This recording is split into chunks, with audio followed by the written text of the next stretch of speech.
section will cover responding to harm through our reporting and response systems. So this will be a true and false question. True or false, it is the responsibility of the safeguarding lead to manage all safeguarding risks and concerns. The answer is, it's false. It is everyone's responsibility to safeguard and to prevent, report on, and respond to harm that occurs to children and adults, including youth participants, staff, and associated personnel. So, in terms of being an active bystander, if someone were to come to you and let you know that something has been happening, that they've experienced something traumatic, that they have had a safeguarding issue, here's some guidance that you can use to be able to navigate that situation and make sure that you are being the best support system you can for that individual. So you want to let the person tell the story as they wish to. Don't push them to talk about what's happened. When people have experienced trauma, they have their own pace for dealing with it, and it's really important to let them set the pace and to not force that at all. If you were to do that, it might actually re-traumatize them. You want to be as patient and empathetic as possible, but remember that you are not there to interview them, and you're also not there as a counselor. So your job is to listen. Don't try to counsel the survivor. You are there to listen, maintain their confidentiality, and then to confidentially report that to the safeguarding focal point as is needed.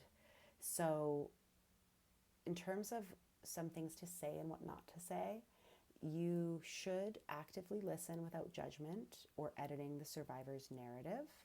Ask open-ended questions that don't blame them or shame them. Make sure you tell them you believe them. Something that can be very, very effective is thanking them for sharing what they've been through.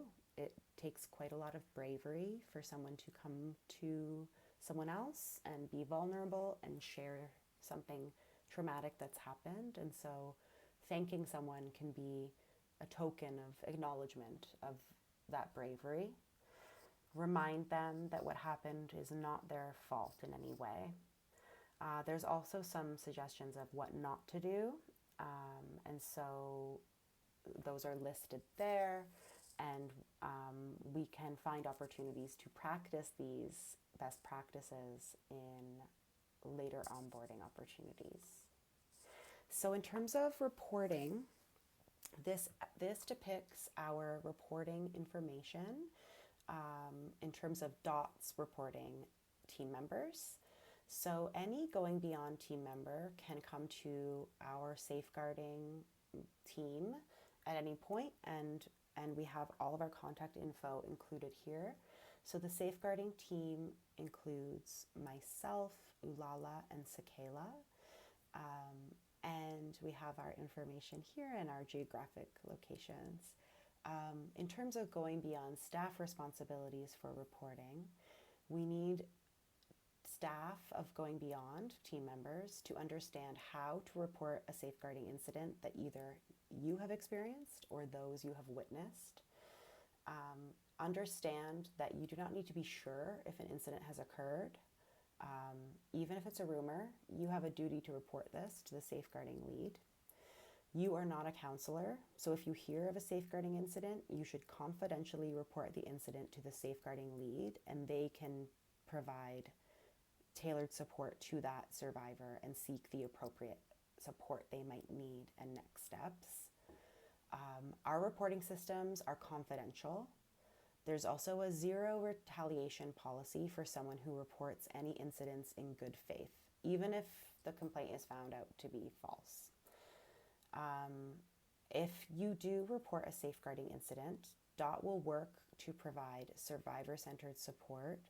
This could include referrals to other supports, to potentially medical care or psychosocial care if that's helpful and needed. DOT will also investigate the incident and work to address any potential future harm as a result. So we take reports of safeguarding very, very seriously. We believe it is incredibly important for us to be accountable to our partners and our participants. And so we'll follow up on any safeguarding concerns that are raised with us. You can also find more information about the safeguarding policy, and you can also report an incident onto our website that is linked here.